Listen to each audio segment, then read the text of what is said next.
아멘. 할렐루야.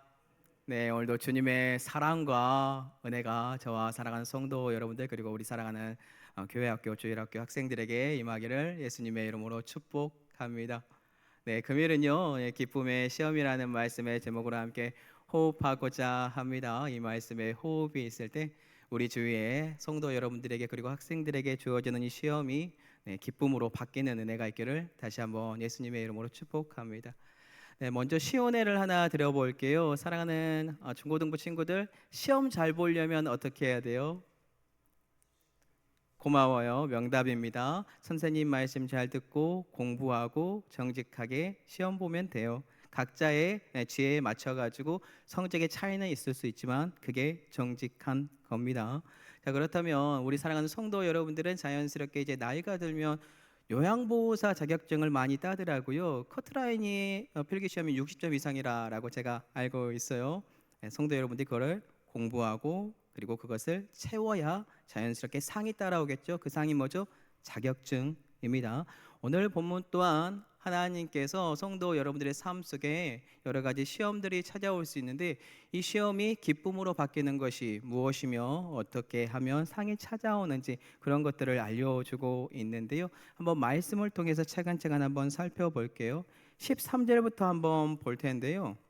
네, 금요일 본문 13절에 보니까요. 사람이 시험을 받을 때에 내가 하나님께 시험을 받는다 하지 말지니 하나님은 악에게 시험을 받지도 아니하시고 친히 아무도 시험하지 아니하시느니라.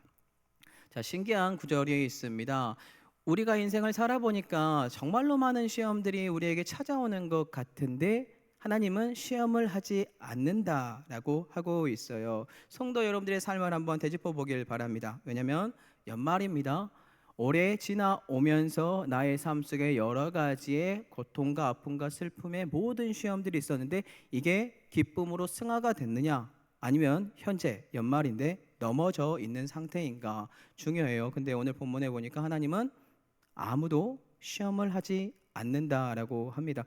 자, 그러면 문맥의 흐름 속에서 정말 여기에서 말하고 있는 게 어떤 뜻인지 우리가 함께 알아가고자 하는데요. 이 다음 구절에 보니까 정확하게 지금 윗절에 있는 이 내용을 우리가 조금 더 쉽게 알 수 있다라는 건데 14절 한번 볼까요? 14절 보니까 이렇게 나와 있어요. 오직 각 사람이 시험을 받는 것은 뭐다고요? 자기 욕심에 끌려 미혹됩니다. 자, 그러면 아주 쉽게 이 내용이 바로 윗절까지 연결이 되어야 해요. 하나님이 성도 여러분들을 넘어지게 하고 있습니까? 아니겠죠. 하나님은 여러분들을 사랑하고 믿음의 시련으로 말미암아 다듬어 가세요. 그런데 위에 나와 있는 그 내용은 무엇이냐? 사단의 유혹이고 또한 성도 여러분들이 가지고 있는 욕심입니다. 이 욕심이 있으면 어떻게 될까요? 당연히 넘어지겠죠. 한 가지 가장 쉬운 예를 들어볼게요. 어른분들이 많이 있으니까요. 성도 여러분들이 가지고 있는 돈이 한 5억 정도 있다라고 해볼게요. 주위에 이제 돈을 조금 불리기 위하여 부동산을 하든지 주식을 하든지 코인을 합니다. 자, 그런데 안타깝게도 반토막이 났어요. 2억 5천만 남았어요. 미치는 거죠? 고민을 해요. 생각을 해요. 이 돈을 다시 내가 메꿔야 하는데 그러면 어떻게 해요? 갑자기 다른 것들을 더 고민하다가 손대지 말아야 될 것을 손대요. 도박에 손을 댑니다. 그리고 모든 돈을 날려요. 그런 다음에 빚까지 져요. 술, 도박이 자연스럽게 자기의 삶에 되풀이돼요. 이게 하나님이 주신 시험인가요? 사람의 욕심으로 말미암아 넘어진 시험인가요? 너무나 쉽죠? 욕심이다라는 뜻입니다. 자, 그럼 13절 다시 볼게요. 사람이 시험을 받을 때에 내가 하나님께 시험을 받는다 하지 말지니 하나님은 악에게 시험을 받지도 아니하시고 친히 아무도 시험하지 아니하시느니라. 아멘. 지금 여기에 나와 있는 이 시험이 하나님께서 허락한 시험이 아니다는 거예요. 더 쉽게 설명을 드릴게요. 하나님은 여러분들을 넘어지게 하기 위한 시험을 절대로 하지 않는다라는 것입니다. 영어 성경에 보면 NIV나 킴 제임스 버전 보면요 더 정확하게 조금 더 접근할 수 있어요. 템프테이션 뭐 유혹, 템프트라고 나와 있는데 그것을 한번 바꿔가지고 제가 시험을 단어를 바꿔서 한번 가지고 와봤는데요. 야고보서 1장 13절 한번 유혹으로 바꿔서 읽어볼게요. 다 같이 읽어볼게요. 하나, 둘, 셋. 사람이 유혹을 받을 때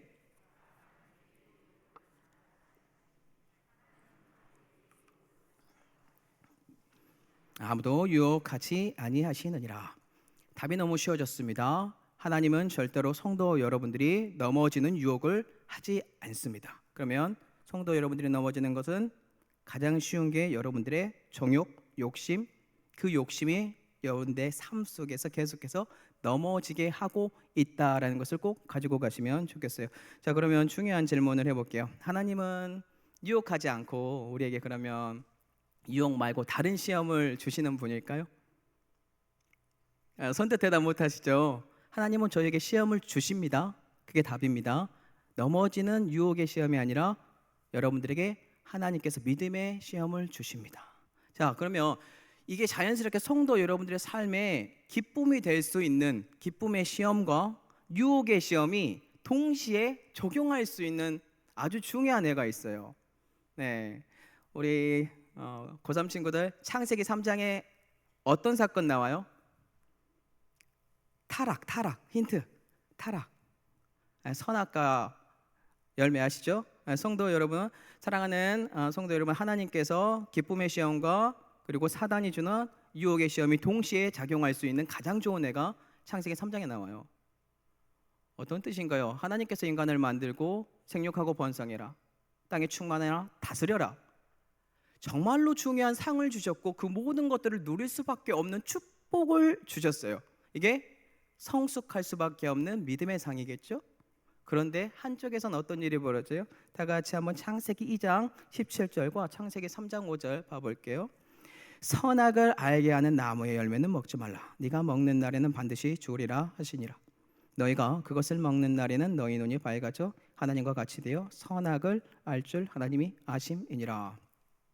2장 17절의 말씀은 기쁨의 시험입니다. 아담과 하하가 자연스럽게 그곳에서 모든 것들을 누리면서 믿음의 성숙으로 성장해야 돼요. 저는 아담이 믿음의 최고의 절정에 있는 사람이 아니다라고 그렇게 보고 있습니다. 왜냐하면 결과가 넘어졌잖아요. 네. 그렇기 때문에 지금 현재 두 가지가 동시에 등장을 해요. 네.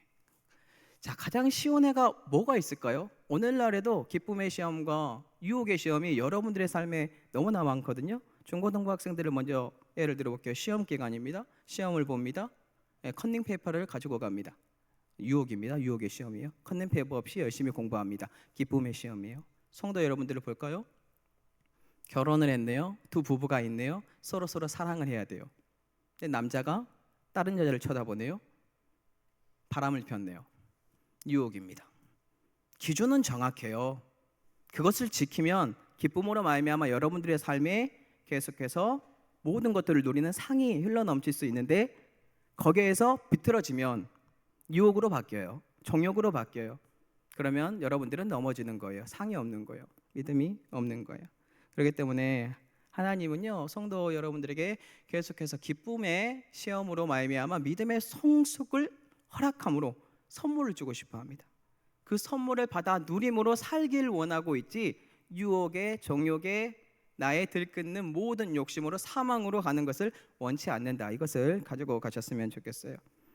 자, 그렇다면 중요한 게 있는데 하나님께서 주시는 시험, 이 시험에 대해서 우리가 좀 더 고민을 하고 나누어야 하는데요. 이 시험을 고민을 하니까 하나님이 주고자 하는 게 있어요. 상을 주고자 하더라고요. 복을 주고자 하더라고요. 야고보서 1장 12절 한번 볼게요. 시험을 참는 자는 복이 있나니 이는 시련을 견디어낸 자가 주께서 자기를 사랑하는 자들에게 약속하신 생명의 면류관을 얻을 것이기 때문이라. 아멘. 하나님께서 믿음의 커트라인을 정해놓은 거예요. 친구들이 뭐 자격증을 따기 위해서 그런 것처럼 넘어서야 되는 게 있어요. 하나님이 주고자 하는 것은 무엇이냐면 시험을 참음으로 복을 받길 원해요. 그 뒷부분에 뭐라 나와 있어요? 시련을 견뎌야 되고요.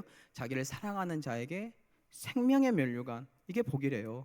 이것을 성도 여러분들에게 하나님께서 영원토록 살 수밖에 없는 능력의 상을 주려고 하는데 우리는 넘어진다라는 거예요. 자, 그런데 자연스럽게 보면요, 앞부분에 복이 있나니 앞부분 보면 시험을 찾는 자, 그리고 뒷부분에 보면 시련을 견뎌낸 자, 그리고 사랑하는 자들, 이것을 곱씹고 묵상하잖아요. 네, 저는 고린도전서가 생각이 나더라고요. 네, 야고보서 1장 12절과 고린도전서 13장 4절하고 7절을 한번 봐볼게요. 이곳에서 답을 성도 여러분들이 또 가져갔으면 좋겠어요. 시험을 참는 자는 복이 있나니 이는 시련을 견디어낸 자가 주께서 자기를 사랑하는 자들에게 약속하신 생명의 면류관을 얻을 것이기 때문이라. 네, 고린도전서입니다. 사랑은 오래 참고 모든 것을 참으며 모든 것을 믿으며 모든 것을 바라며 모든 것을 견딘다. 사랑이 숨겨져 있습니다. 시험이라는 것은, 시련이라는 것은 견디고 참고 인내하는 이 모든 것에 주께서 원하는 사랑이 숨겨져 있어요. 견디고 참아야 하고 이 모든 것을 참음으로 말미암아 성도 여러분들에게는 하나님의 말씀의 계명을 지키는, 야고보서에서는 믿음과 행함이 같아요. 예, 이 행할 수밖에 없는 율법까지, 율법이 아닌 하나님의 말씀을 지키는 아름다운 사람으로 성숙할 수밖에 없다라는 것이겠죠. 결국 이 모든 것을 알면 시련을 계속해서 기쁨으로 바꿔낼 수 있는 성숙한 신앙인이 될 수 있습니다. 자, 그러면 12절에서 말하고 있는 시련을 견디어냈다라는 거, 이것을 조금 더 세부적으로 들어가서 살펴보려고 하는데요. 네, 시련을 참는다, 견디어낸다, 이것이 뭐냐고 보니까요, 2절하고 3절에 자연스럽게 나와 있어요. 이게 믿음의 시련입니다. 금요일 본문 야고보서 1장 2절하고 3절 볼게요. 12절에 나온 이 시련을 견디어냈다라는 게, 이 시련이 뭐냐면 3절에 먼저 나와 있는 믿음의 시련입니다. 이 믿음의 시련을 견디고 인내하고 여러분들이 참으면 어떤 일이 벌어질까요? 믿음의 성숙함으로 하나님의 마음을 깨닫게 되고 주위에 있는 것들을 누리게 되며 좌우로 흔들리지 않기 때문에 성도 여러분들의 삶에 에덴 동산 같은 자유함, 주 안에 있는 자유함을 누릴 수밖에 없는 믿음이 견고하게 세워져요. 그러면서 4절 한번 볼게요.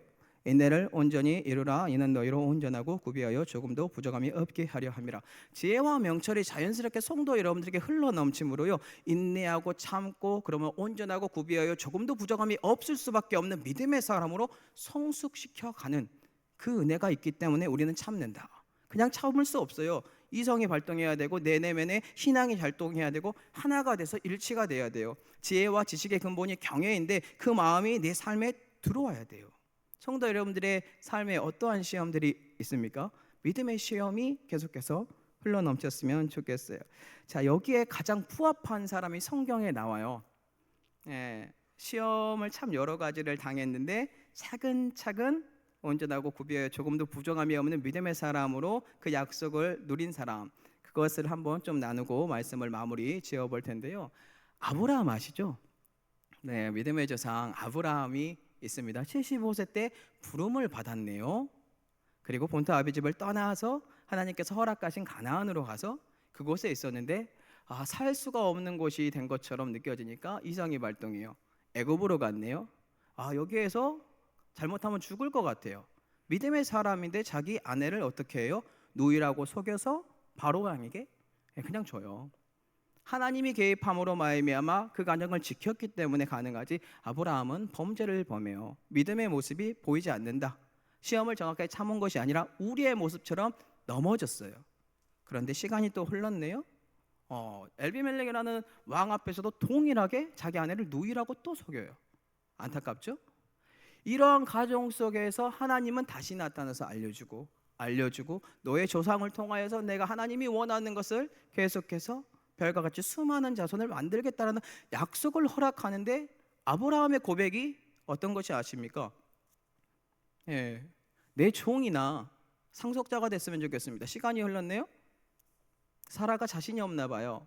자신이 없어서 자기의 종 하가를 첩으로 들여가지고 이스마엘을 낳아요. 나중에 아브라함이 뭐라고 고백해요? 내 자녀 이스마엘이나 상속자가 되기를 원합니다. 믿음이 전혀 없는 모습으로 다가와요. 믿음의 시험으로 그의 믿음을 성숙시키고 싶은데 그는 넘어지고 쓰러지고 믿지 못하는 게 우리의 모습이다. 죄악된 모습이겠죠.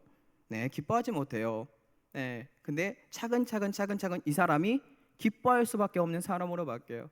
내년 이맘때쯤에 내가 너에게 너의 씨로 말미암아 자손을 줄게, 이삭이라고.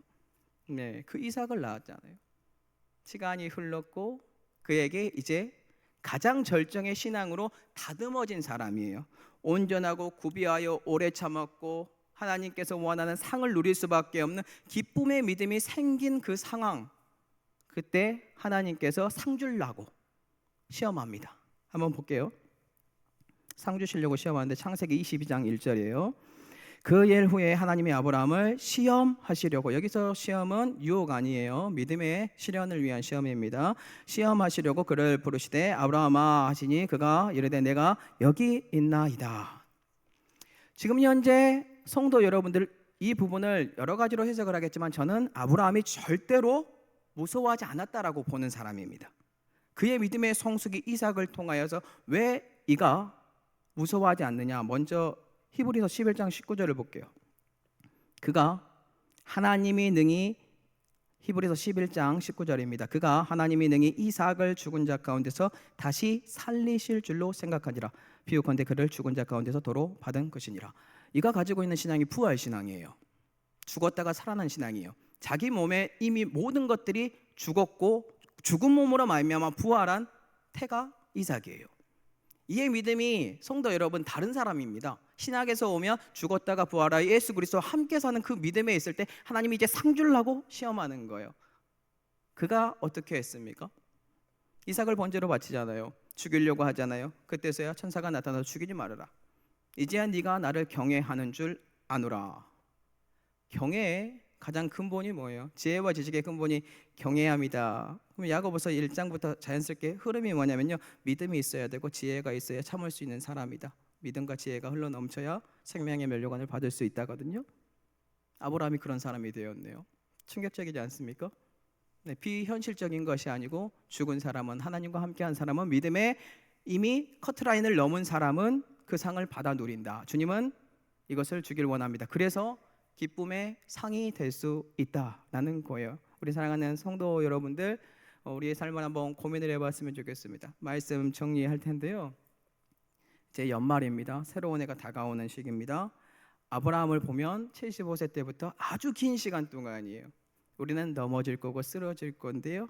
사랑하는 성도 여러분들, 이게 하나님이 주신 믿음의 시험인지, 믿음의 시련을 통하여서 인내를 이루면서 온전하고 구비하여 조금도 부정함이 없는 사람으로 가는 올바른 십자가의 길을 걸어가는 사람인지, 여러분들의 마음에 정욕이 나와서 유혹으로 말미암아 넘어지는 시험인지 분별하시기 바랍니다. 분별하셔야 돼요. 네, 그리고 너무나 고맙고 감사한 건 뭔지 아십니까? 우리는 아브라함처럼 넘어질 건데 하나님이 다시 알려줄 거예요. 말씀으로.